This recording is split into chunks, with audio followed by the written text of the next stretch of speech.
नमो विष्णुपादाय कृष्णप्रेष्ठाय भूतले श्रीमते भक्तिवेदांता स्वामिनिति नामिने नमस्ते सरस्वती देव गौरवाणी प्रचारिणे निर्विशेष शून्यवादी पाश्चादेश तारिणे। जगत गुरु शिला प्रभुपाद की जय। हरे कृष्णा।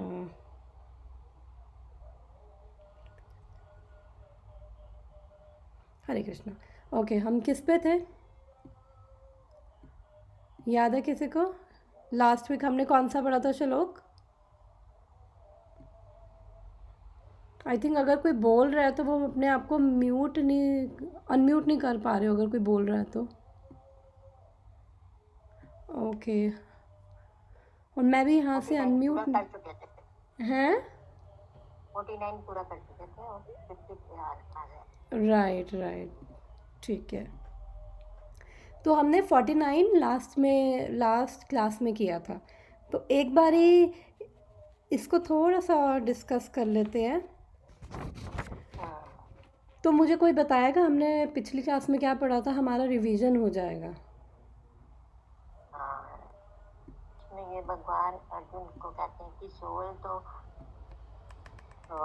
वो परमानेंट है, सनातन है, वो भी टेम्परेरी है।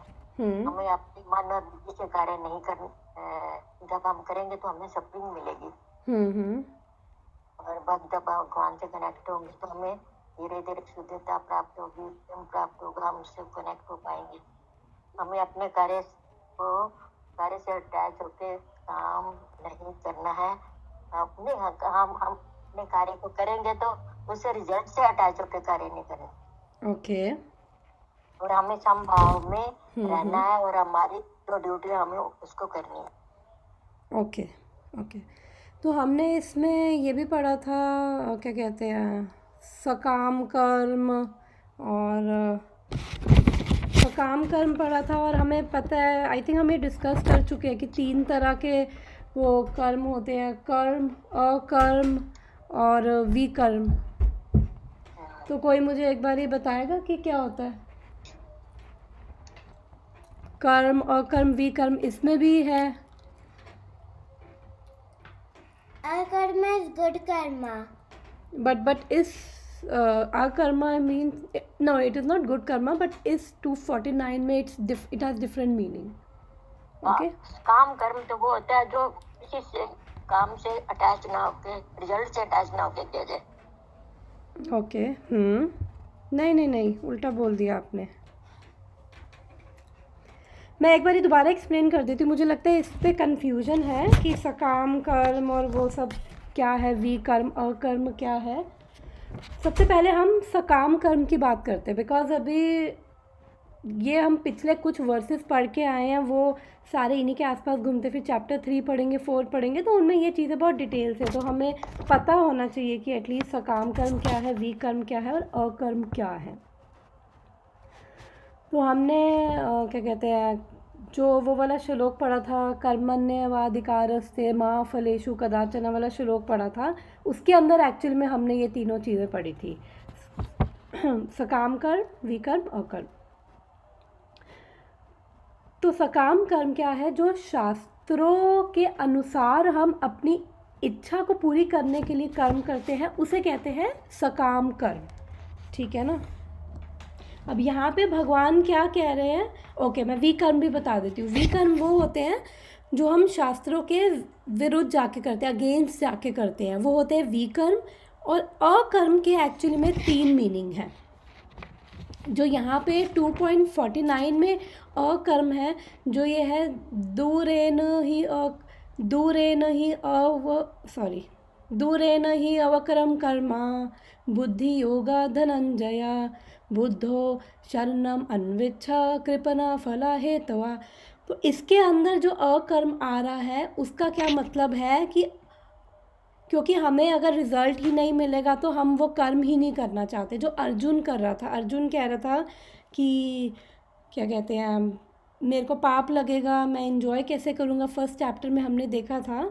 तो उसकी वजह से वो सोच रहा था कि मैं बेटर है कि मैं अपनी ये कर्म ही ना करूँ। एज अ क्षत्रिय उसकी क्या ड्यूटी थी? लड़ाई करना। तो वो सोच रहा था मैं ना करूँ, मैं जंगल जाके रह लूँ। तो यहाँ पे क्या कहते हैं, अकर्म का मतलब है अपने ड्यूटीज़ को ना करना। और अभी हम आगे 3rd चैप्टर में 4th चैप्टर में पढ़ेंगे अकर्म के अलग अलग जगह पे अलग अलग मतलब आते हैं। तो अकर्म का एक मतलब ये भी होता है कि आप ऐसे कर्म करो, हरे कृष्णा, आप ऐसे कर्म करो कि जो भी रिएक्शंस हो, उसके फल हो, हमें उसको सफ़र ना करना पड़े, उसका कोई रिएक्शन हमें ना लगे। वो हम आगे वाले चैप्टर्स में देखेंगे उसका मीनिंग। बट अभी यहाँ पे जो अकर्म यूज़ हुआ है 49 में, उसका मतलब है कि अपनी ड्यूटीज़ को नहीं करना, अपने कर्म को नहीं करना। ठीक है ना। अब यहाँ पे भगवान कह रहे हैं कि दूरेन ही अवरम कर्मा, कि हे अर्जुन, तुम ये जो अवरम कर्मा है इनसे दूर रहो। तो ये अवरम कर्मा हमने देखा था कि क्या है, जो ये हिंदी में इसका मतलब लिखा हुआ था निंदित कर्म या वो गृहीत कर्म। ठीक है। तो अब यहाँ पे भगवान अब कह रहे हैं कि अर्जुन ऐसे कर्मों से दूर रहो। इंग्लिश में मीनिंग है अवरम का मतलब है एबॉमिनेबल, जो कि अच्छे कर्म नहीं है, उनसे तुम दूर रहो यहाँ पे। अब हमें जब अवरम कर्म की हम बात करते हैं तो हमें पता है कि अवरम कर्म का मतलब होता है कि पाप कर्म से दूर रहो। बट यहाँ पे भगवान उसको एक डिफरेंट ही चीज़ कह रहे हैं कि केवल अभी तक, क्योंकि हम बचपन में सुनते आए हैं कि अच्छे कर्म करने चाहिए, ऐसा करना चाहिए, वैसा करना चाहिए, बट यहाँ पे जो भगवान उसको क्या कहना चाह रहे हैं कि सकाम कर्मों से भी दूर रहो। सकाम कर्मों का मतलब एक तरह से जो भी मेरी डिज़ायर है, जो भी मेरी इच्छा है, मैं उसको फुलफ़िल करने के लिए मैं कोई भी कर्म कर रही हूँ, उसे कहते हैं सकाम कर्म। यानी एक तरह से, क्योंकि वो शास्त्रों के अनुसार किए गए कर्म हैं, तो एक तरह से वो पुण्य कर्म भी हैं। तो फिर भी भगवान उसको यहाँ पे कह रहे हैं कि अर्जुन, क्या कहते हैं, इनसे दूर रहो। क्यों कह रहे हैं भगवान कि चाहे क्या कहते हैं सकाम कर्म हो गए या फिर पाप कर्म हो गए, क्यों ऐसे कर्मों से दूर रहो? इवन मतलब पुण्य कर्मों से भी भगवान कह रहे हैं कि दूर रहो। हमने लास्ट टाइम डिस्कस किया था, ऐसा क्यों कह रहे हैं भगवान? याद है किसी को? लास्ट वीक डिस्कस किया था।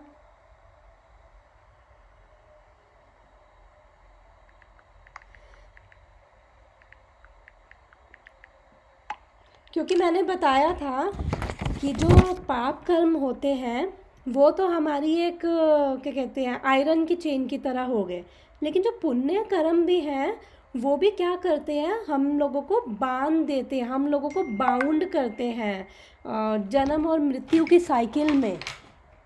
हमने ये लास्ट टाइम डिस्कस किया था कि अगर नेहा, हाँ हाँ मैं बताती हूँ।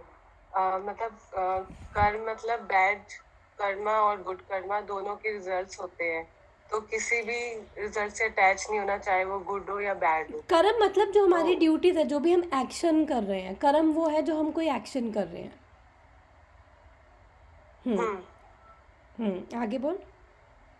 तो तेरा क्वेश्चन क्या था? कि मेरा क्वेश्चन ये है कि क्यों पाप और मतलब पुण्य कर्म क्यों नहीं करने चाहिए? क्यों भगवान उसको यहाँ पे अर्जुन को क्या बोल रहे हैं, दूर रहो अर्जुन, इन कर्मों से दूर रहो।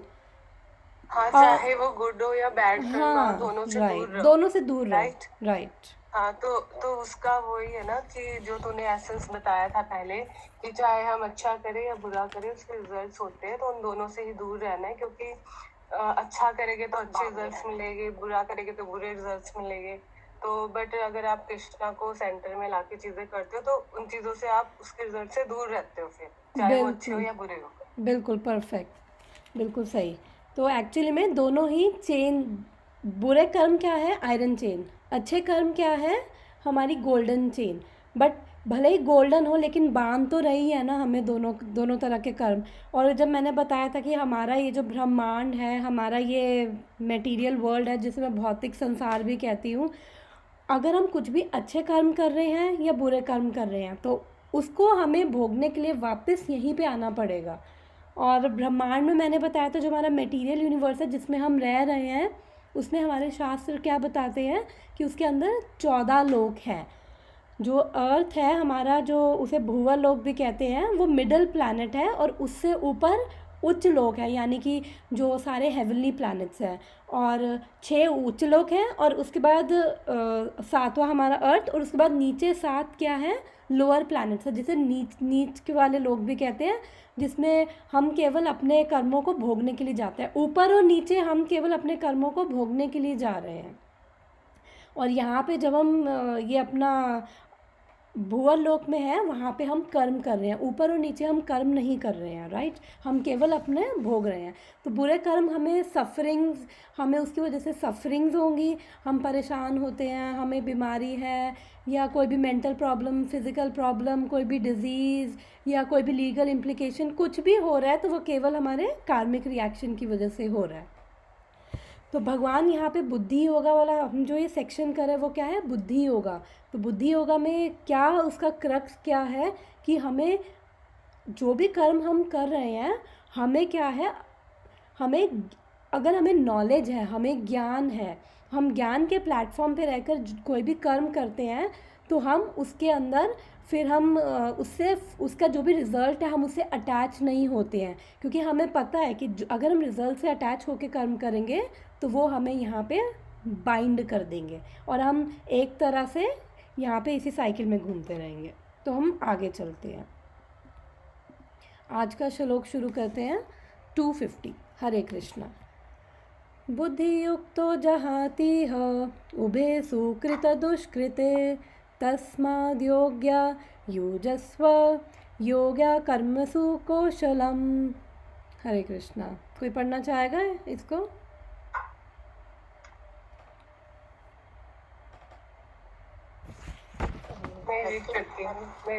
अच्छा आंटी कर रहे हैं?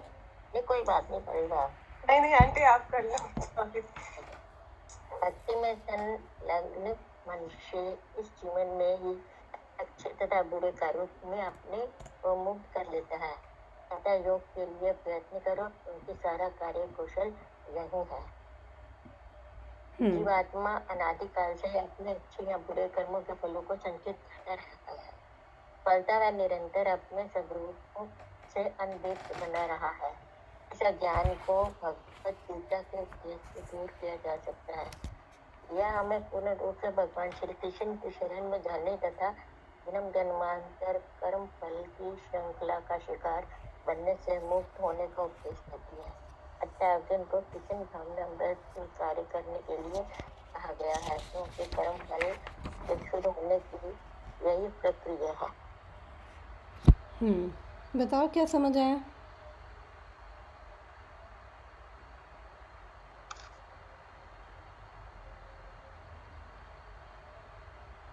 वही वाला दोबारा दोहराया गया है, अच्छे और बुरे कर्मों को भगवान के सेंटर में रख के करना। Okay, right. तो एक्चुअली में अब हम ये 50 से लेकर 53 तक हम जो ये श्लोक देखेंगे उसमें एक्चुअली में बेनिफिट्स बताएंगे कि बुद्धि योगा में अगर हम रहकर कोई भी कर्म करते हैं तो उसके क्या बेनिफिट्स हैं। तो अभी 50 हमें क्या बता रहा है, जो हम अभी पढ़ रहे हैं वो क्या बता रहा है, जो भी गुड और बैड रिएक्शंस हैं हमारे जो भी कर्मों के, हम उससे छूट जाएंगे और हमें इस तरह क्या कहते हैं, बुद्धि योगा में हम इस तरह कर्म करते हैं कि हमें उसे कोई रिएक्शन ही ना लगे। ठीक है ना?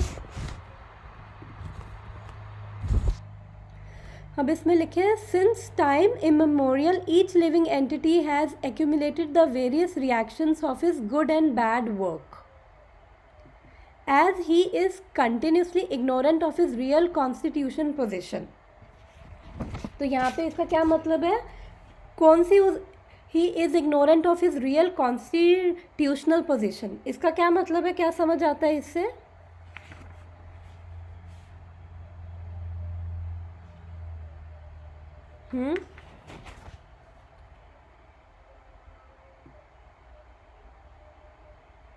ओके, मैं बताती हूँ इसका क्या मतलब है। एक्चुअली क्या है कि हमारी जो हमारा कॉन्स्टिट्यूशनल पोजीशन यानी कि हमारा स्वरूप, एक्चुअली हर लिविंग एंटिटी, कोई भी जो भी इस मतलब भौतिक संसार में, मटेरियल वर्ल्ड में जो भी लिविंग एंटिटीज़ हैं, हर एक लिविंग एंटिटी का एक पर्सनल रिलेशन है भगवान कृष्ण के साथ, क्योंकि हम सब लोग पहले वहीं पे ही थे भगवान के धाम में, क्योंकि हमें फिर हमारी इच्छा हुई कि हम भी इंजॉय करें जैसे कृष्ण करते हैं, और हमें भी वो क्या कहते हैं अपने आप में मिनी कंट्रोलर्स बनना था, जैसे भगवान कंट्रोल कर रहे हैं, हमें हमारी भी वो इच्छा हुई और हम फिर वहाँ से भगवान से विद्रोह करके फिर यहाँ पे आए। फिर भगवान ने हमारी इच्छा को देखते हुए, ओके ये इच्छा है तुम्हें, तुम्हारी ये इच्छा है तो ठीक है, फिर भगवान ने वो मटेरियल वर्ल्ड क्रिएट किया और हम यहाँ पे अभी फ़िलहाल इसी वजह से हम यहाँ पे हैं। तो एक्चुअली में जब हम वहाँ पे भगवान के धाम में थे तो हम सब का एक भगवान के साथ एक पर्सनल रिलेशन था। तो वो पर्सनल रिलेशन क्या है, हमारा स्वरूप। अभी क्या है कि हम लोगों का वो बिकॉज़ क्या कहते हैं पिछले कितने जन्मों से कितने वो क्या कहते हैं हमारे कार्मिक इम्प्रेशंस हमारे साथ हैं, बिकॉज़ जैसे ही क्या कहते हैं जब कोई किसी की मृत्यु होती है, कोई शरीर छोड़ता है, तो आत्मा नेक्स्ट बॉडी में जब एंटर करती है तो वो अपने साथ एक सूक्ष्म शरीर लेके जाती है, जिसको क्या सूक्ष्म शरीर यानी जिसको हम सटल बॉडी भी कहते हैं, जिसके अंदर क्या होता है मन, बुद्धि, अहंकार, और उसके साथ वो अपने सारे इम्प्रेशंस और अपने सारे कार्मिक रिएक्शंस जो है आत्मा नेक्स्ट बॉडी में लेके जाती है। तो उन सब की वजह से क्या है कि हमारा जो अपना रियल स्वरूप है, हमारा रिलेशन है, वो हम एक्चुअली इस टाइम पे भूल चुके हैं। तो यहाँ पे और इसकी भी एक अलग से ही, चलो नेक्स्ट श्लोक में वो साइकिल बताऊंगी, इसकी क्या साइकिल होती है, नेक्स्ट श्लोक पढ़ेंगे ना, वो भी इसी से ही रिलेटेड है, उसमें बताऊंगी। तो अब यहाँ पे भगवान क्या कह रहे हैं, प्रभुपाद क्या कह रहे हैं, one's ignorance can be remove by the instructions of Bhagavad Gita which teaches one to surrender unto Lord Shri Krishna in all respects and become liberated from chained victimization of action and reaction. Because अभी हम ignorance में है, अविद्या में है, इसकी पूरी cycle है नेक्स्ट में बताती हूँ। अविद्या के कारण क्या है कि हम लोग अपना जो रिलेशन है भगवान की पोजीशन है हम वो सब भूल गए हैं, और उसकी वजह से हम इसी क्या कहते हैं एक्शन रिएक्शन यानी कि इसी कर्मों की साइकिल में हम बस घूमते जा रहे हैं। एक तरह से हम यहाँ पे ट्रैप हैं। ट्रैप कैसे हैं, हम लोग कोई फिज़िकली हमें किसी ने नहीं बांध रखा है, लेकिन इंटेलेक्चुअली हमारी जो इंटेलिजेंस है वो ट्रैप है वहाँ पे, और वो सोच ही नहीं पाती है कि उसको पता ही नहीं होता है कि एक्चुअली में इन चीज़ों से बाहर निकलना है, और बाहर निकल के एक्चुअली में इससे ऊपर कुछ है, केवल क्या कहते हैं सुख। और क्योंकि जनरली हम सब क्या कर रहे हैं, हम सब लोग सुख के पीछे भाग रहे हैं, तो हम लोग अलग अलग तरीक़ों से सुख पाने की कोशिश कर रहे हैं। तो वो हमारी कॉन्शियसनेस, हमारी इंटेलिजेंस है इस चीज़ में ही ट्रैप हो गई है। हमें लगता है कि क्या कहते हैं, अगर हम दान पुण्य भी कर रहे हैं, हम लोग कुछ भी कर रहे हैं, जो भी कर्म कांड वे में जो भी हम रिचुअल्स कर रहे हैं, व्रत कर रहे हैं, वो सब कर रहे हैं, तो वो सब भी मतलब एक तरह से हमें बांध ही रहे हैं। हमें लग रहा है कि हमें सुख मिलेगा, हमें स्वर्ग का सुख मिलेगा, क्योंकि जनरल मेंटालिटी क्या होती है कि हमें क्या कहते हैं सुख मिले, और मरने के बाद भी इवन हमें इतना सुख चाहिए होता है कि हम सोचते हैं कि ओके अगर हम दान पुण्य ये सब करेंगे, नो डाउट ये सब करना गलत नहीं है, लेकिन हमें राइट कॉन्शियसनेस में ये सब चीज़ें करनी है। तो अगर हमारी वो राइट कॉन्शियसनेस नहीं होगी तो फिर ये सब चीज़ें हमें बांध देगी, और स्वर्ग हमें लगता है कि हम केवल स्वर्ग जाएंगे और फिर वहाँ पे हम खुश रहेंगे। तो वो स्वर्ग का भी जो सुख है वो भी एक मैंने बताया था, एग्जांपल दिया था क्रेडिट कार्ड की तरह। अगर हमारे क्रेडिट कार्ड में मान लो 1 लाख रुपए है तो मैं 1 लाख की शॉपिंग कर सकती हूँ। जैसे ही वो 1 लाख ख़त्म होगा तो फिर उसके बाद मैं मॉल की किसी भी दुकान में जाऊँ, मेरे पास पैसे नहीं है और वो खाली कार्ड है, तो मेरे को 1 लाख के बाद 1 रुपये का सामान भी मुझे ख़रीदने नहीं देंगे। ऐसे ही होता है कि जैसे मैंने बहुत पुण्य कर्म किए और मैं स्वर्ग तक गई, नो डाउट स्वर्ग में बहुत ही मतलब एक हाईएस्ट लेवल के क्या कहते हैं सुख मौजूद है, तभी सभी लोग स्वर्ग को एम करते हैं, हेवनली प्लैनेट्स को एम करते हैं कि वहाँ जाएंगे।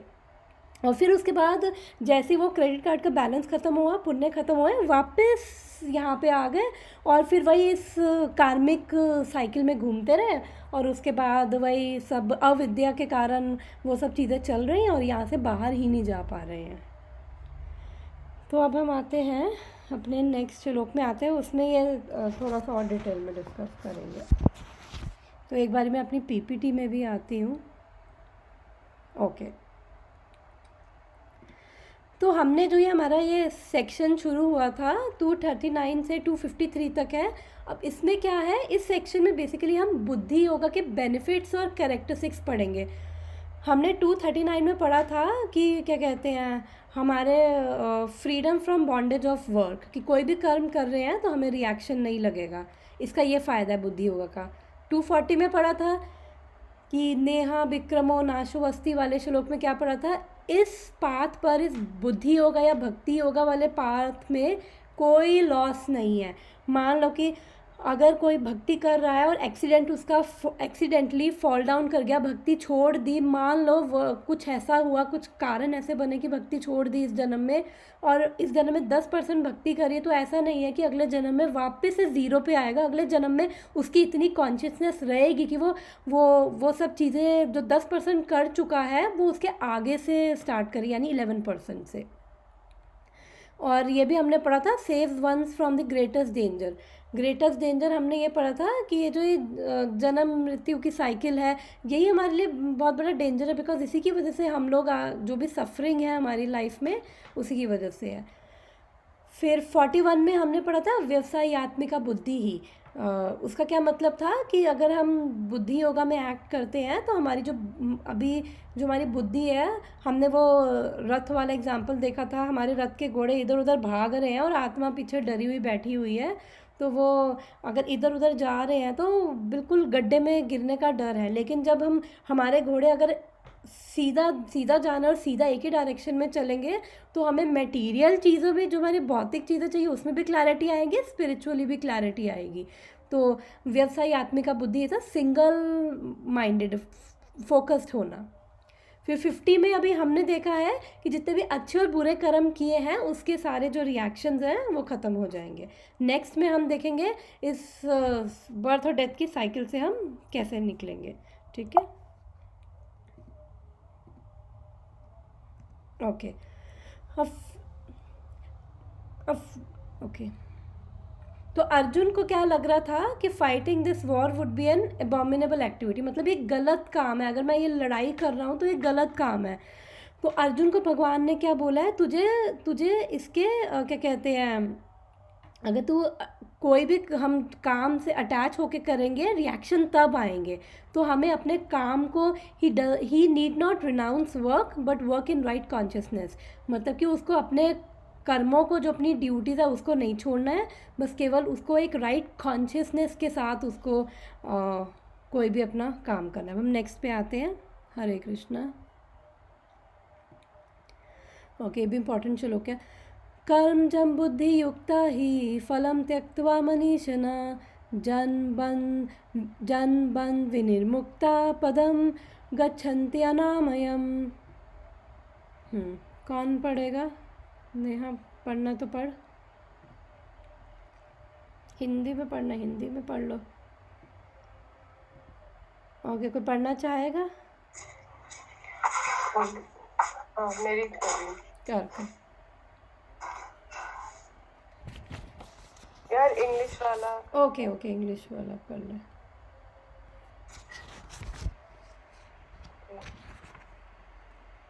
By thus engaging in devotional service to the Lord, great sages or devotees free themselves from the results of work in the material world.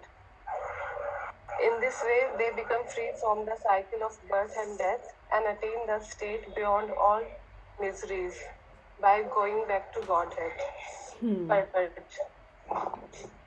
The liberated living entities belong to that place where there are no material miseries.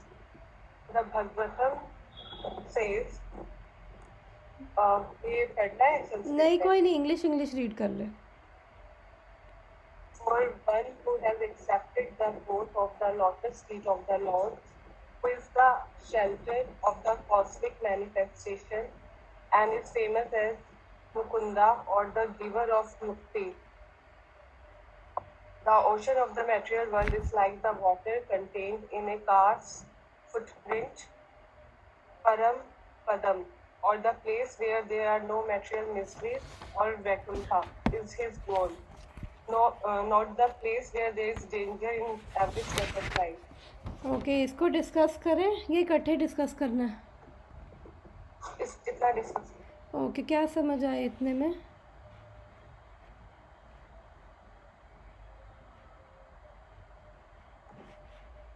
Mukunda मतलब मुक्ति के बारे में बताया है कि मुकुंदा मतलब giver of मुक्ति, गिवर ऑफ मुक्ति, जो लिबरेशन देते हैं, मुक्ति देते हैं। भगवान कृष्ण ही कोई बोला गया मुकुंदा?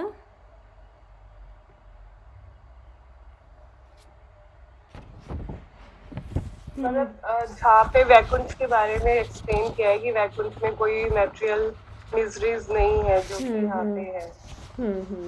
तो वो कास्ट एग्जांपल दिया है कि like the ocean of the material world is like the water contained in A cars footprint. Okay, तो एक्चुअली कुंठा का क्या मतलब होता है? मिजरीज। वैकुंठा का मतलब फ्री ऑफ मिजरीज, क्योंकि जो ये हमारा मटेरियल वर्ल्ड है जहाँ पे हम अभी हैं, वो क्या है? वो फुल ऑफ मिजरीज है। यानी कि यहाँ पे पद पद पे, ये जो श्रीमद् भागवतम का श्लोक दिया गया है, पदम पदम यद विपदाम, मतलब कि हर हर पद पे, हर मोमेंट पे केवल मिजरीज ही है यहाँ पे, ठीक है ना। और इवन भगवत गीता में भी 6th चैप्टर में बोला गया है कि ये जो ये संसार है, ये क्या है? दुखालय अशाश्वतम, यानी कि परमानेंट हाउस ऑफ मिजरीज। और हमारी मिजरीज कैसे हैं कि जैसे किसी ने गर्दन पकड़ के पानी के अंदर डाल दिया है, उस समय तड़प रहे हैं, फिर जैसे गर्दन छोड़ी, फिर हम सांस लेते हैं, हाँ अब मैं खुश हूँ। उसके बाद फिर से वापस गर्दन डाल दी अंदर किसी ने पकड़ के, और उसके बाद थोड़ी देर के लिए सांस लेने के छोड़ी, तो हमें लगता है हाँ मैं खुश हूँ। तो हमारे जो सुख भी है वो भी क्या है? दुख मिश्रित है। तो एक्चुअली में वो सुख नहीं है। तो यहाँ पे बोला कि पद पद पे, मतलब पद पद पे केवल यहाँ पे विपदाएं ही हैं। भगवत गीता ये बोल रही है, मैं नहीं बोल रही। भागवतम का श्लोक प्रभुपाद ने यहाँ पे रेफ़र किया और उन्होंने बोला कि पद पद पे विपदाएं हैं, और ये हम देख सकते हैं। ऐसा नहीं है कि कोई, चाहे टाटा हो, चाहे अंबानी हो, चाहे कोई इंडिया में, चाहे कोई ऑस्ट्रेलिया में, चाहे कोई अमेरिका में, हर जगह अगर ये भगवत गीता बोल रही है, यानी कि हर जगह केवल मिजरीज है। हम लोग क्या करते हैं? हम लोग को जब वो हमारी गर्दन छोड़ी जाती है ना थोड़ी देर के लिए पानी से बाहर, तो वो जो थोड़ा सा हमें रिलीफ मिलता है ना, हम उसी को ही सुख मान के बैठ जाते हैं, और हमें लगता है वाह, मतलब बेस्ट प्लेस पे हैं हम यहाँ पे। एक्चुअली में शास्त्र हमें बता रहे हैं ये बेस्ट प्लेस नहीं है।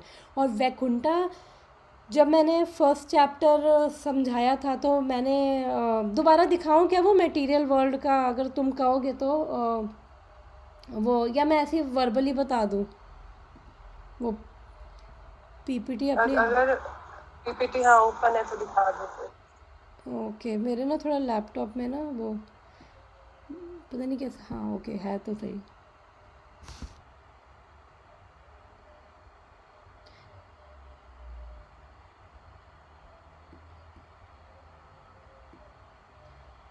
पीपीटीज़ मेरी बहुत हैवी हो गई हैं, क्योंकि इतनी बड़ी बड़ी पीपीटीज़ बना रखी हैं, और जब क्लास होती है मैं भूल जाती हूँ इसमें से बताना, पीपीटी में से।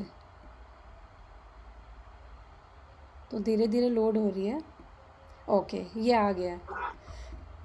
तो ये वाली हम पिक्चर देखते हैं, ये हम पहले भी 2-3 बार डिस्कस कर चुके हैं। तो ये क्या है? ये हमारा मटेरियल वर्ल्ड और हमारा क्या कहते हैं स्पिरिचुअल वर्ल्ड की एक पिक्चर है। जो मटेरियल वर्ल्ड है हमारा, जिसमें हम रह रहे हैं, उसको क्या बोला गया? हमारा, जिसे हम ब्रह्मांड कहते हैं। कहते हैं कि जितना एक बोरी में, एक सीमेंट की बोरी हो, जितने उसके अंदर मेथी के दाने हैं, उतने करोड़ों अरबों ब्रह्मांड है जिनकी गिनती भी हम नहीं कर सकते हैं। तो ये जो ये नीचे, ये जहाँ पे मेरा ये माउस जा रहा है, ये यहाँ से ये सारा क्या है? मटेरियल वर्ल्ड होता है। और इसके ऊपर मटेरियल वर्ल्ड और स्पिरिचुअल वर्ल्ड को एक, आई थिंक ये रिवर है यहाँ पे, विराजा रिवर, पता नहीं नाम नहीं याद आ रहा, वो सेपरेट करती है मटेरियल वर्ल्ड और स्पिरिचुअल वर्ल्ड। स्पिरिचुअल वर्ल्ड यानी अध्यात्म जगत, जहाँ पे भगवान रहते हैं, भगवान का धाम है। तो ये मैंने पहले भी एक पीपीटी में बता चुकी हूँ, अपनी क्लास में बता चुकी हूँ कि कैसे ये क्रिएशन हुई, कि कृष्ण से पुरुष अवतार हुए, पुरुष अवतार से तीन विष्णु निकले, क्षीरोदय विष्णु, कारणोदय विष्णु, गर्भोदय विष्णु, ठीक है ना। फिर उसके बाद से जो कार्नोदाई विष्णु थे, ये जो ग्रीन कलर का जो ये वो कार्ना ओशन है, उसमें जाके लेट जाते हैं। फिर उनके जो बॉडी से जो छिद्र होते हैं, वहाँ से जो ये बबल्स दिख रहे हैं निकलते हुए, वो एक्चुअली में ब्रह्मांड है। जब उनके छिद्रों से ये सारे ब्रह्मांड निकलते हैं, और जब वो सांस लेते हैं ब्रह्मांड निकलते हैं, जब वो सांस खींच लेते हैं सारे ब्रह्मांड ख़त्म हो जाते हैं। तो सोचो कि कितना ये उनका सांस लेने और छोड़ने का ही केवल ये खेल है, और उसमें ही अरबों कितने साल बीत जाते हैं। तो ये एक बबल है, ये एक बबल है, उसको बड़ा करके दिखाया हुआ है नेक्स्ट में थोड़ा। हाँ, ये एक बबल है, जो एक छोटा सा हमने बबल देखा था, इसको मैं मटेरियल वर्ल्ड कह रही हूँ एक्चुअली में। और जो देवी देवता हैं वो कौन है? वो भी एक्चुअली में जीव तत्व ही हैं। जैसे हम लोग जीव तत्व हैं, वो देवी देवता भी जीव तत्व हैं। 3 तरह के तत्व होते हैं, विष्णु तत्व, जीव तत्व और शिव या शंभु तत्व, कुछ भी कह लो, अभी उसमें डिटेल में नहीं जा रही। बट विष्णु तत्व कौन है? जो सारे कृष्ण के अवतार हैं और विष्णु के जो भी अवतार हैं, वो सारे विष्णु तत्व में आते हैं, और विष्णु तत्व को हम भगवान कहते हैं। और जो जीव तत्व है, जो हम लोग हैं, हम लोग सबसे नीचे वाली कैटेगरी में आते हैं। और जो भी देवी देवता हैं, वो भी इसी मटेरियल भौतिक वर्ल्ड में ही हैं।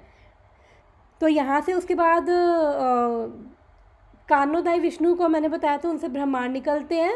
फिर उसके बाद गर्भोदय विष्णु हर ब्रह्मांड के अंदर एंटर करते हैं, और उनकी नाभि से एक स्टेम निकलती है, उसमें लोटस फ्लावर निकलता है, उसमें से ब्रह्मा निकलते हैं। और ये सारे लोक हैं जो मैं 14 प्लैनेट्स बता चुकी हूँ। ये ऊपर के 6 लोक हैं, और सबसे ऊपर का टॉप मोस्ट लोक किसका है? ब्रह्मा जी का है, जिसको सत्य लोक कहते हैं। और ब्रह्मा जी कौन है? ब्रह्मा जी एक केवल डेजिग्नेशन है। ब्रह्मा जी जो उस पोजीशन पे बैठे हैं, उनका नाम कुछ और है।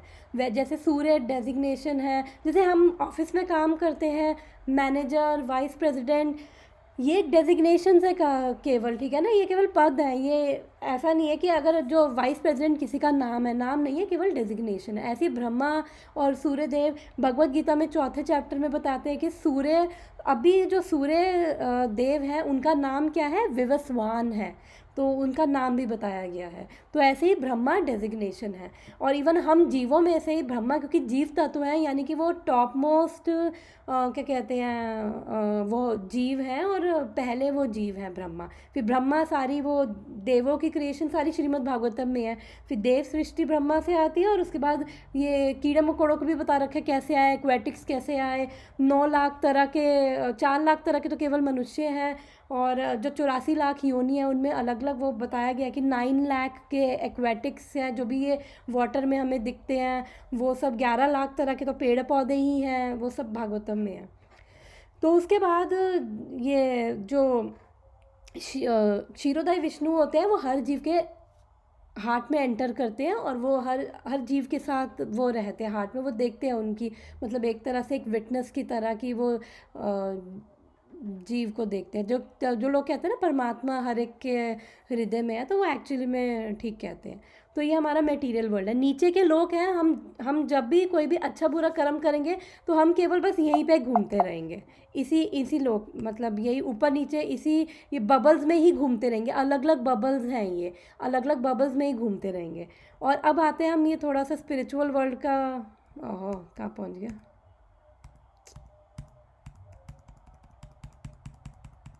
ओके, हाँ, अब मैं स्पिरिचुअल वर्ल्ड का बताती हूँ। ये मटेरियल वर्ल्ड है, जहाँ पे मेरा माउस जा रहा है, और ये बीच में ब्रह्म ज्योति है, जो भगवान के शरीर का एफलजन, यानी भगवान के शरीर का तेज है। उसके ऊपर ये कैलाश है, जहाँ पे वो जो शंभु है, सदाशिव है। एक्चुअली सदाशिव क्या है? वो विष्णु की एक्सपेंशन है, और उन्हीं से ही शंभु आते हैं एक्चुअली, सदाशिव वो है। फिर इससे ऊपर जो आता है, वो सारा भगवान का धाम है। ये ये वैकुंठा है, जो यहाँ पे भगवत गीता में आया है, वैकुंठा यानी कि यहाँ पे कोई मिजरी नहीं है, कोई birth death disease old age कुछ नहीं है।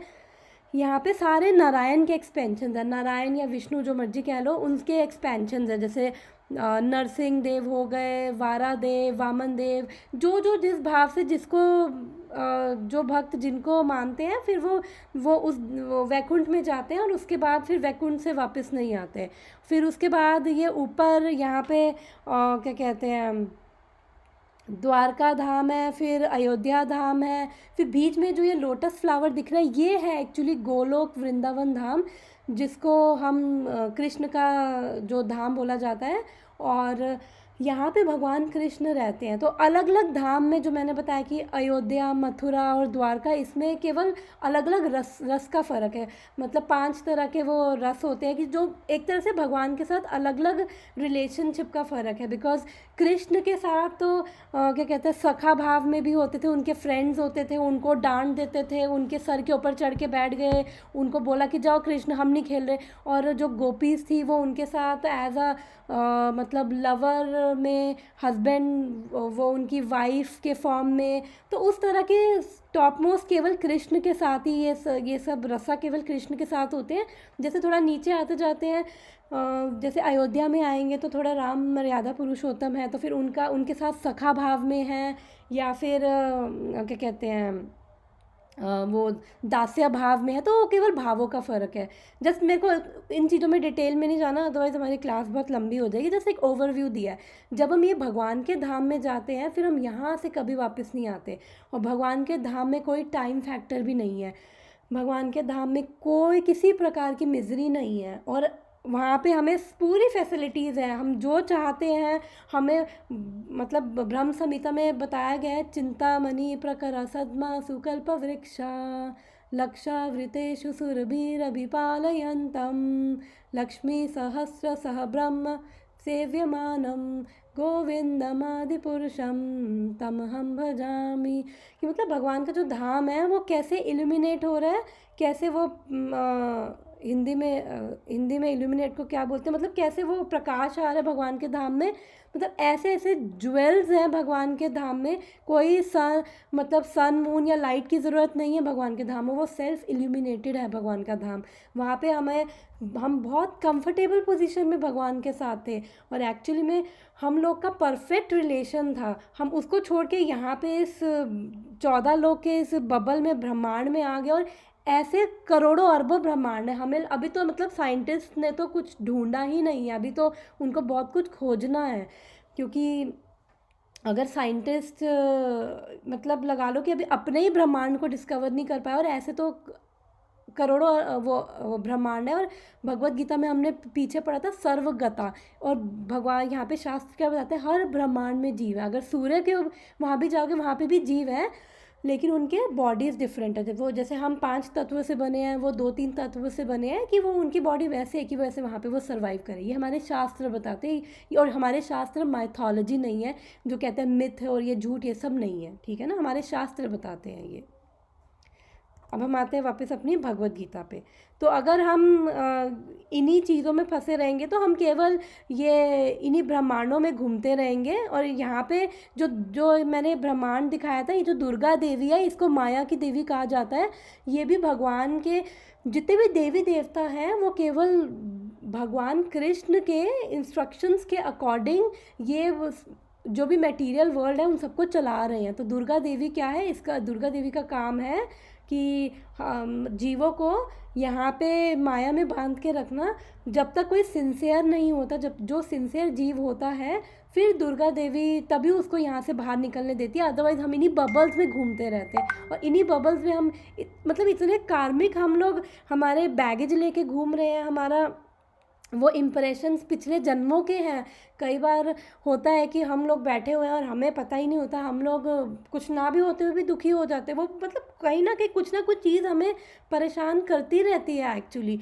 इस जन्म की नहीं तो पिछले जन्म के कार्मिक बैगेज, वो रिएक्शंस जो हैं, वो हमें कभी भी यहाँ पे सुखी नहीं होने देंगे। अब हम भगवत गीता का वो नेक्स्ट श्लोक पढ़ते हैं। तो ये सब बुद्धि योगा के बेनिफिट बता रहे हैं कि अगर हम बुद्धि योगा का सिंपल सा फंडा है, केवल भगवान कृष्ण को समर्पित करते हुए हर कर्म करना, यानी कि भगवान को सेंटर में रखना। और हमें देखना है, एक्चुअली हमें अवेयर होना है कि हम कितने बार भगवान को सेंटर में रख रहे हैं। हम भगवान को कभी सेंटर में रखते नहीं। अगर हम अपने आप को ऑब्जर्व भी करेंगे ना कि हमने ये काम कर दिया, मैंने खाना बना दिया, फिर मुझे याद आएगा अरे भगवान को सेंटर में नहीं रखा, बट एटलीस्ट हमें अगर वो रिमाइंड भी हो रहा है वो भी अच्छी चीज़ है। एटलीस्ट नेक्स्ट टाइम के लिए हम अपने आप को वो रिमाइंड करवा सकते हैं कि कुछ नहीं करना, बस खाना भी बना रही हूँ तो मुझे यही बोलना है कि भगवान आपके लिए बना रही हूँ, आपकी प्रसन्नता के लिए बना रही हूँ, आपको सब समर्पित है। केवल इतना ही हमें बोलना है। बोलते बोलते अभी तो हम केवल थियोटिकली बोलेंगे, धीरे धीरे धीरे वो हमारी कॉन्शियसनेस में बैठ जाएगा। और वो जितने जितने हमें क्या कहते हैं, जब हम भगवान से जुड़ते जाएंगे, जितना हमारा प्रेम बढ़ता जाएगा, धीरे धीरे हमें ये थियोटिकल चीज़ें नहीं, धीरे धीरे हमें रियलाइजेशंस होने लगेंगी, प्रैक्टिकली हम ये सब चीज़ें करेंगे। और ये फैक्ट है। फिर हम भगवान को भूलते नहीं हैं, फिर हमें भगवान हर चीज़ में याद रहते हैं, दुख हो सुख हो, फिर भगवान हमें याद रहते हैं। ओके अब हमने एक पैरा पढ़ लिया है। तो मैंने मिजरीज भी बताई थी कि वो पिछली क्लास में बताई थी। अगर किसी को भूल गया तो वो लास्ट क्लास की वीडियो में दोबारा सुन सकता है, जो 7 मिजरीज बताई थी। और वो हर एक को है, वो चाहे वर्ल्ड के किसी कोने में हो, चाहे ब्रह्मांड के किसी कोने में हो, चाहे किसी भी ब्रह्मांड में हो। और जो हमारा ये जो मटेरियल वर्ल्ड है वो केवल 1/3 है स्पिरिचुअल वर्ल्ड का। भगवान का ब्रह्मांड हमारे यहाँ से 3 गुना बड़ा और बहुत बड़ा है। हमारा जो ये मटेरियल वर्ल्ड है वो तो केवल एक छोटा सा, जैसे एक गोला होता है ना, मतलब वो बिल्कुल छोटा सा है। और हर ब्रह्मांड के ऊपर इतनी मोटी मोटी हज़ारों माइल्स की लेयर है। वाटर, अर्थ, फायर, वो अलग अलग शास्त्रों में आता है उतनी लेयर्स है कि हम ना चाहते हुए अगर कोई ऐसा इंस्ट्रूमेंट, कोई ऐसा वो क्या कहते हैं, जैसे जेट वेट बनाते हैं, कोई ऐसा प्लेन भी बना ली जो माइंड की स्पीड से भी जाए, तो भी हम क्या कहते हैं कितने करोड़ों साल हो जाएंगे तो भी हम भगवान के धाम नहीं पहुंच पाएंगे। हम भगवान के धाम कैसे जा सकते हैं? हरे कृष्णा कृष्णा कृष्णा हरे हरे, हरे राम राम राम हरे हरे। बस केवल यही जप करके, क्योंकि कलयुग का केवल यही मंत्र है, हरे कृष्णा कृष्णा कृष्णा हरे हरे, हरे राम राम राम हरे हरे। अब नेक्स्ट वाला पैराग्राफ पढ़ने हैं, फिर हम इसको डिस्कस करेंगे। Okay. Owing to ignorance, one does not know that this material world is a miserable place where there are dangers at every step. Out of ignorance only, less intelligent persons try to adjust to the situation by fruitive activities, thinking that the resultant actions will make them happy. They do not know that no kind of material body anywhere within the universe can give life without misery. एक minute, यहाँ पे fruitive activities का मतलब सकाम कर्म है। जो भी हम अपनी कर तो शास्त्रों के हिसाब से रहे, लेकिन अपनी डिज़ायर, अपनी इच्छा की वजह से कर रहे हैं, चाहे हम वो व्रत रख रहे हैं, चाहे वो हम दान पुण्य कर रहे हैं, चाहे वो हम कोई भी काम कर रहे हैं। फ्रूटिव एक्टिविटीज़ मतलब सकाम कर्म। जो भी मैं पुण्य कर्म, मेरे पाप कर्म जो भी हो गए, पाप कर्म तो खैर विकर्म में आ गए, बट पुण्य कर्म और जो भी मैं नॉर्मल अपने कर्म कर रही हूँ वो सारे सकाम कर्म है। The miseries of life, namely birth, death, old age, and disease, are present everywhere within the material world. But one who understands his real constitutional position as the eternal servitor of the Lord, and thus knows the position of the personality of Godhead, engages himself in the transcendental loving service of the Lord. Consequently, he becomes qualified to enter into the Vaikuntha planets, where there is neither material, miserable life nor the influence of time and death. To know one's constitutional position means to know also the sublime position of the Lord. One who wrongly thinks that the living entity's position and the Lord's position are on the same level is to be understood to be in darkness and therefore unable to engage himself in the devotional service of the Lord. He becomes a Lord himself and thus paves the way for the repetition of birth and death. But one who, understanding that his position is to serve, transfers himself to the service of the Lord, at once becomes eligible for Vaikuntha Loka. Service for the cause of the Lord is called Karma Yoga or Buddhi Yoga, or in plain words, devotional service to the Lord. क्या समझ आया?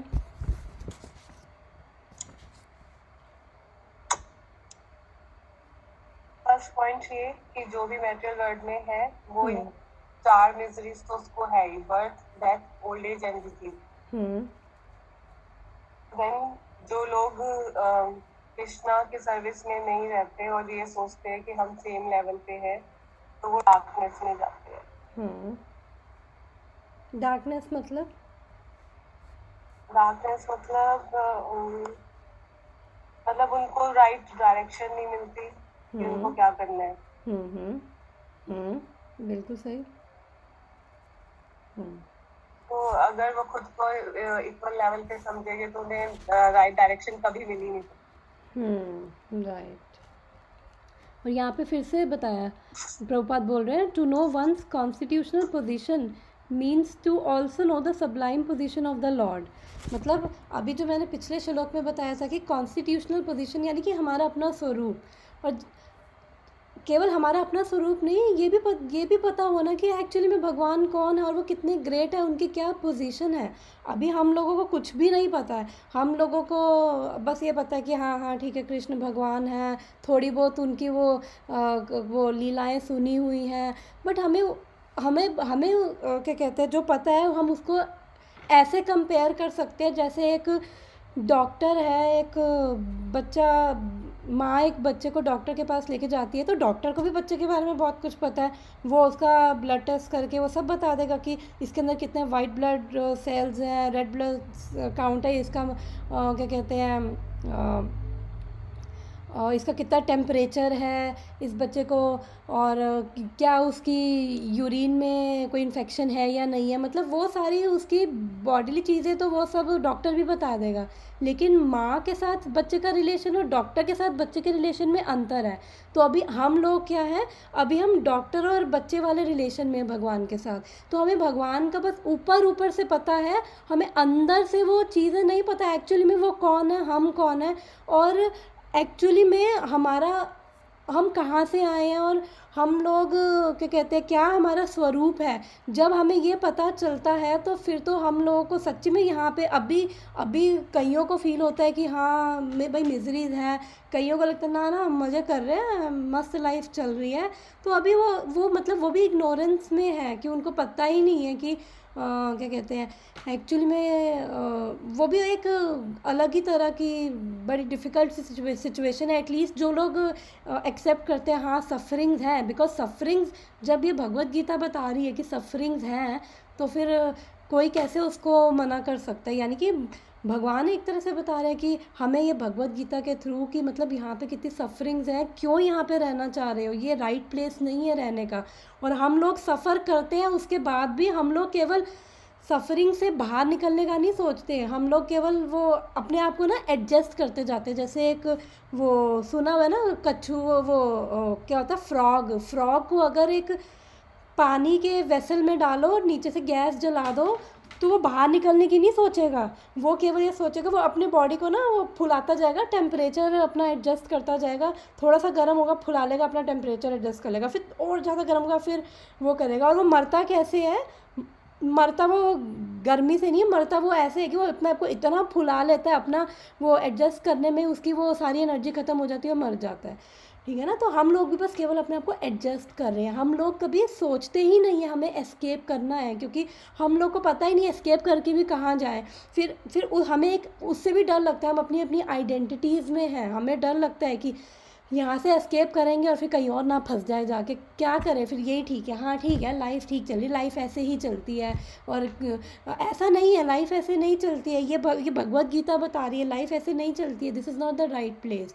और भगवत गीता आगे ये भी बता रही है, बुद्धि योगा में बेनिफिट्स बता रही है भगवत गीता को कि कितनी बुरी हालत है इस मटेरियल वर्ल्ड में, लेकिन उसके बावजूद भी अब आगे चलेंगे ना जब हम 52 53 पर नेक्स्ट वीक, मतलब काफ़ी इंटरेस्टिंग चीज़ें बता रही है कि यहाँ पे रहते हुए भी अभी तो पद पद विपदा बोल रही है, और वो आगे बताए कैसे बताएंगे भगवान, यहाँ पे रहते हुए भी तुम सारी मिजरी से फ्री हो जाओगे, सारी मिजरी से। और भक्ति रसामृत सिंधु में ना आता है कि क्या कहते हैं, जो ये डिवोशनल सर्विस यानी भक्ति की 6 करेक्टरिस्टिक्स है, 6 बेनिफिट्स है। पहली है क्लेशा अग्नि ख़त्म, कि ये जो सारे क्लेश है, जो सारी मिजरीज़ हैं जो हम लोगों को परेशान करके रखती है, कोई भी मिजरीज़ हो, कोई डिजीज़ हो गया, कोई लीगल इम्प्लीकेशन हो गई, कोर्ट केस में फंस गए, या किसी तरह की मेंटल प्रॉब्लम, किसी तरह की हेल्थ प्रॉब्लम, किसी तरह का फिज़िकल प्रॉब्लम, जो भी दिमाग को हम लोगों को ख़राब करके रखी हुई है, वो सारे कलेश फर्स्ट करेक्टरिस्टिक्स है डिवोशनल जो है भक्ति रसामृत सिंधु के, आप रूप गोस्वामी की, जैसे प्रभुपाद की भी नेक्टर ऑफ डिवोशन के नाम से है, आप वो भी पढ़ोगे, पहले चैप्टर में ही करेक्टरिस्टिक्स बताया कि सारी कलेश अग्नि जो भी है वो सारी स्वाहा हो जाएंगे। मतलब ये फैक्ट है, यहीं पे रहते रहते, ऐसा नहीं कि मर के कहीं और जाना पड़ेगा, यहीं पे जिंदा रहते रहते सब कलेश ख़त्म। और ये तो फर्स्ट बेनिफिट है। उसके बाद 6 बेनिफिट बताए हुए, शुभदा कि सब शुभ होगा, और उसके बाद लास्ट बेनिफिट ये भी है कि कृष्ण अट्रैक्ट होके आ जाएंगे। सोचो भगवान अट्रैक्ट होके आ रहे हैं, तो उन करेक्टरिस्टिक्स में अभी नहीं जा रही है, पर हमें वो सोच के नहीं करना, पर बहुत बेनिफिट है अगर मतलब हम भक्ति में, ये सारे कलेश तो हमारे वैसे ही फ्री फंड के ही ख़त्म हो जाने हैं, जो ये कलेश हमें अभी परेशान कर रहे हैं। और इसकी भी क्या कहते हैं, और हमारे कलेश क्यों हैं, एक बारी दोबारा उस टॉपिक को ले लेती हूँ कि हमारे कलेश होते हैं हमारे सिंफुल एक्टिविटीज़ की वजह से, हमारे पाप कर्मों की वजह से, जो बेसिकली 2 तरह के होते हैं, प्रारब्ध अप्रारब्ध, जिसको हम कहते हैं मैच्योर इमैच्योर। मैच्योर यानी कि जो प्रेजेंट में अभी हम सफ़र कर रहे हैं, हम अभी परेशान हैं, तो वो जो मैच्योर हो चुके हैं उनकी वजह से हैं। और इमैच्योर का मतलब होता है कि जो अभी हमें फ्यूचर में मिलेंगे, यानी कि वो भी अप्रारब्ध होते हैं 2 तरह के। मतलब अप्रारब्ध के भी आगे डिविजन्स है एक्चुअली, जो बीज फॉर्म में है, कूट फॉर्म में है, यानी कि सीड्स लग गए हैं। जैसे अब एक चोर ने बीज लग चुके हैं, चोर ने चोरी करी है और चोरियाँ करता जा रहा है, अब भी नहीं पकड़ा गया, लेकिन वो सारे वो क्या कहते हैं सीड लगते जा रहे हैं, भी पेड़ बनेगा और उसके बाद उसको फल मिल जाएगा।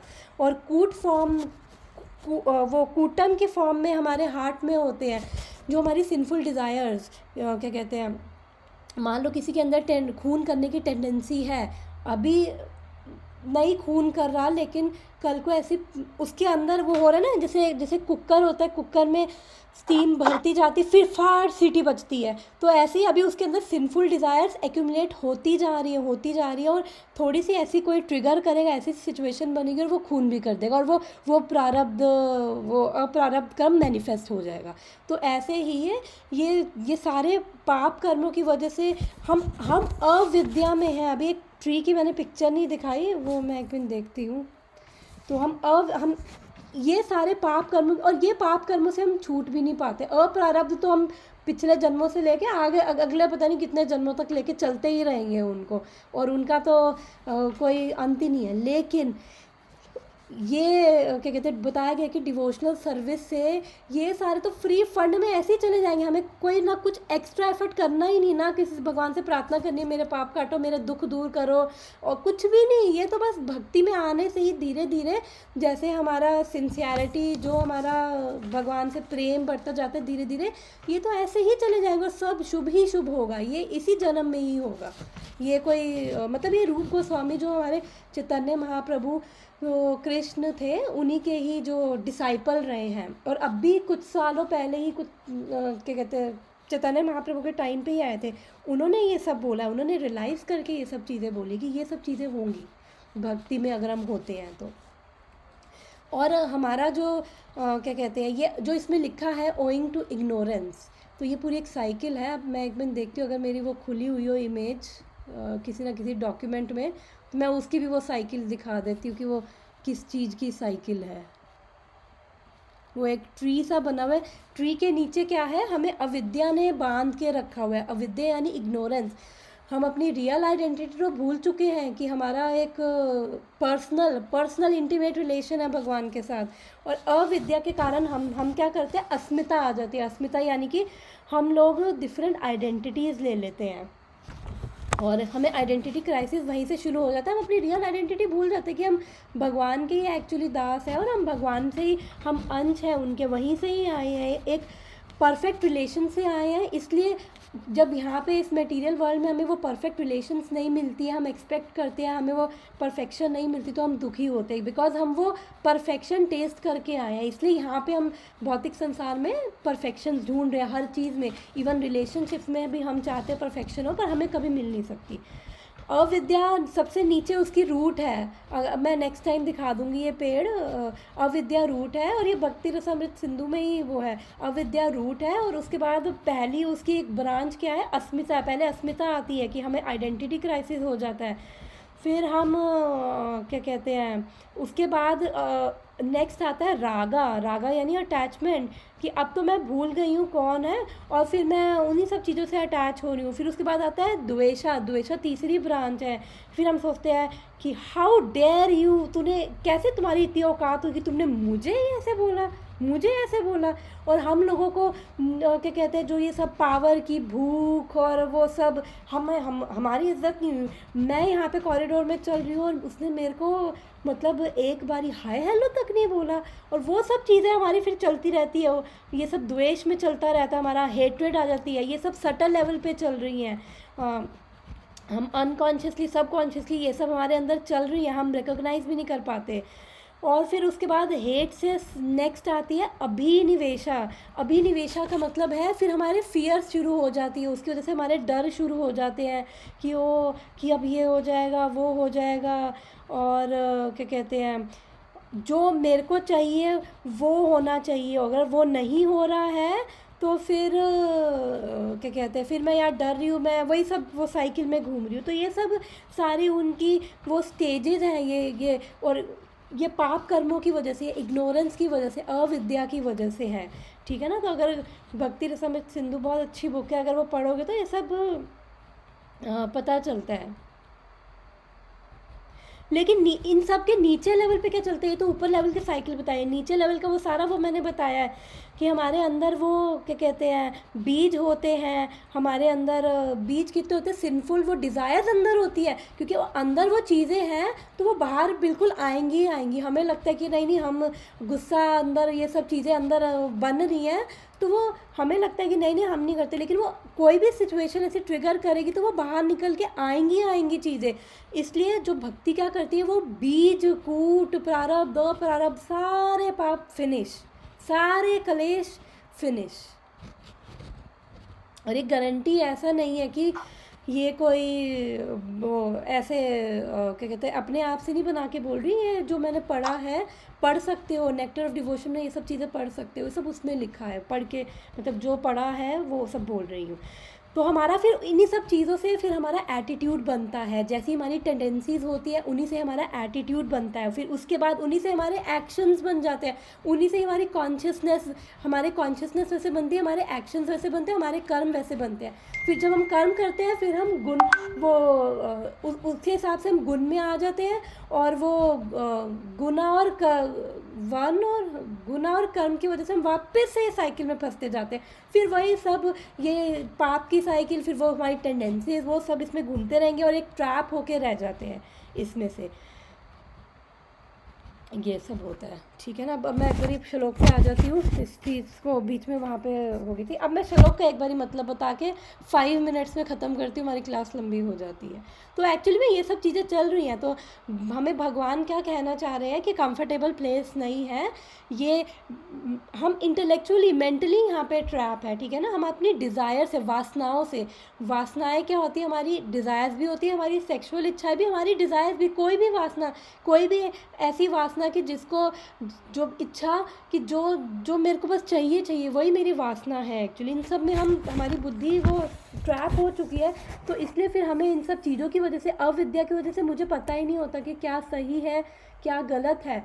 और फिर मुझे लगता है कि जो मैं कर रही हूँ वो सही है, अगला है, फिर उसमें अगलों में दोष दिखता है, फिर वही सब चीज़ों में बस मतलब लगा लो ये नेवर एंडिंग साइकिल है, एक ऐसी साइकिल है जिसमें हमें फिर लगता है कि हमें केवल अपने, फिर हम वो फ्रॉग की तरह हम केवल अपने आप को एडजस्ट करते जाते हैं, वो पानी नीचे से, वो आग जल रही है नीचे से, लेकिन हम अपने शरीर को बस फुलाते रहेंगे, फिर उसके बाद एंड में बड़ी बुरी तरह वो ख़त्म हो जाएंगे। जैसे अजामिल था, जामिल वैसे तो ब्राह्मण था, भागवतम में जिसका एग्जाम्पल आता है, जामिल ब्राह्मण था, लेकिन उसने एक प्रॉस्टिट्यूट को देखा और उसके बाद प्रॉस्टिट्यूट से वो अट्रैक्ट हो गया, और वो जब अट्रैक्ट हो गया अपनी बीवी बच्चों को घर से निकाल दिया, और इतना उसके अंदर वो घुस गया, और उसके बाद सारा पाप कर्म करने शुरू कर दिए, उससे शादी वादी कर ली, उसके बच्चे हो गए, उसके सबसे छोटे बेटे का नाम था, कहीं ना कहीं कुछ भक्ति कर रखी थी, तो कुछ ना कुछ अंदर पुण्य कर्म था जिससे बच्चे का नाम उसने नारायण रख दिया, और वो उस छोटे वाले से बहुत अटैच था।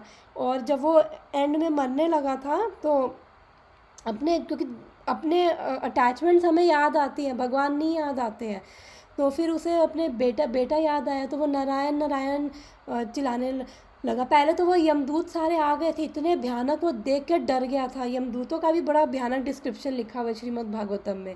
फिर इतने भयानक यमदूत दिखे, और उसके बाद फिर विष्णु दूत भी आ गए। वो स्वयं विष्णु की तरह सुंदर होते हैं। विष्णु दूत जो है, विष्णु और कृष्ण में थोड़ा सा फ़र्क है, बाद में डिस्कस कर लेंगे।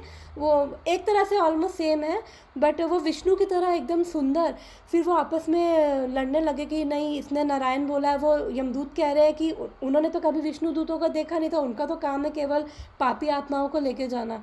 तो फिर उन्होंने उनके बीच में वो सारी कन्वर्सेशन हुई, वो सब चीज़ें हैं। फिर एंड में अजामिल को तो सेकंड चांस मिल गया था, बिकॉज उसने फिर भी गलती से भगवान का नाम ले लिया था, या फिर कह लो कि उसके कुछ भक्ति या कुछ वो कर्म ऐसे जागृत हो गए थे कि उसको सेकंड चांस मिल गया।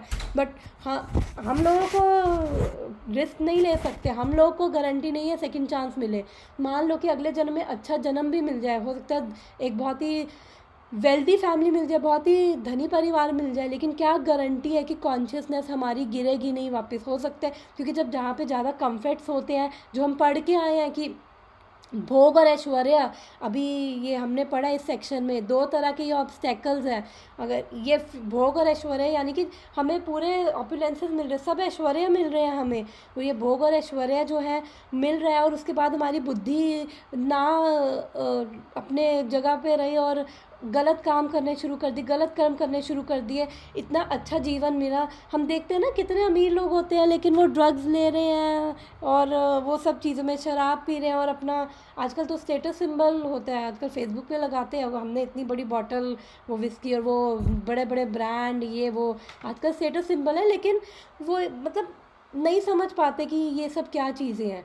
तो फिर उसके बाद वो क्या होगा, यही साइकिल में जो भी इतनी बड़ी साइकिल बताई है, उसमें हमारी धुनाई होती रहेगी हमारी धुनाई, और हम बस उसमें पिसते रहेंगे। फिर अल्टीमेटली कभी भगवान की कृपा होगी, और किसी जन्म में जो हम अभी बैठ के भगवत गीता पढ़ रहे हैं, वो किसी न किसी जन्म में हम बैठ के ये करना ही पड़ेगा। जैसे धृतराष्ट्र था, उसको कितना समझाया कि भैया, विदुर जी ने, कृष्ण ने, व्यासदेव जी ने, भीष्म पितामह ने, कितने लोगों ने आके उसको समझाया, लेकिन उसने अपना सब कुछ खो दिया, अपने 100 के 100 बेटे खो दिए अंधेपन में। अंधा फिजिकली था और इंटेलेक्चुअली भी वो अंधा था, वो सब खो दिया। उसके बाद उसने क्या किया, सब खोने के बाद उसको राज्य चाहिए था, क्या किया, जाके फिर अल्टीमेटली सब छोड़ छाड़ के भगवान की शरण में गया। तो इसलिए बेटर है कि किसी आगे पता नहीं करोड़ों अरबों जन्मों के बाद चांस लेने, पता नहीं मिले ना मिले, कह नहीं सकते। तो हम ये जो अभी बैठ के कर रहे हैं वो हम आगे भी यही करेंगे, और यही एक्चुअली में रास्ता है यहाँ से, इस ट्रैप से निकलने का। तो हम बस भगवान को सेंटर में रखते हुए हमें हर कर्म करना है, और हम धीरे धीरे, अगर हमें नहीं भी याद आ रहा है तो हमें अपने आप को रिमाइंड कराना है, हर संडे आके क्लास अटेंड करनी है, ताकि हम अपने आप को रिमाइंड करवा सके। और भक्ति का मतलब भगवान के नाम का जाप करना, हरे कृष्णा कृष्णा कृष्णा हरे हरे, हरे राम राम राम हरे हरे। एक्चुअली ये मेन चीज़ है, ये पार लगाएगा। और जो हमें भगवत गीता पढ़ रहे हैं ये भी मेन है, ये भी हमारी भक्ति में काउंट होगा। जो भी हम शास्त्र पढ़ते हैं, भगवत गीता, श्रीमद् भागवतम, जो भी प्रभुपाद की किताबें हैं जो हमें कृष्ण तक लेकर जा रही है, हमें अपना स्वरूप बता रही है, जो अविद्या हटा रही है हमारे ऊपर से। ये धीरे धीरे क्या कर रही है, ये हथौड़ी लेकर ये कंक्रीट की जो हमारे ऊपर अविद्या की इतनी मोटी दीवार बनी हुई है, धीरे धीरे धीरे वो तोड़ रही है। जब धीरे धीरे धीरे ये हमारी अविद्या की कंक्रीट की दीवार टूटेगी ना, फिर हमें जब चीज़ें समझ आएंगी तो अपने आप में ब्लिसफुल हो जाएंगे, और धीरे धीरे हमें अपनी लाइफ में रियलाइजेशन होती रहेंगी। इसलिए हमें माला करनी नहीं छोड़नी है, और जो हम भगवत गीता भी पढ़ रहे हैं वो भी एज अ पार्ट ऑफ भक्ति है, वो भी हम इसलिए पढ़ रहे हैं ताकि हम भगवान कृष्ण को समझें और भगवान कृष्ण तक पहुंच सके। अभी तो केवल 2nd चैप्टर पे है, और अभी यहाँ पे भगवान ने डायरेक्ट कुछ बताया भी नहीं है। आई थिंक अब ये श्लोक बाकी का नेक्स्ट क्लास में डिस्कस करेंगे, बिकॉज टाइम हो गया है। तो अभी और मैंने वो कंटिन्यू करूँगी, ऑलरेडी लेट हो गए।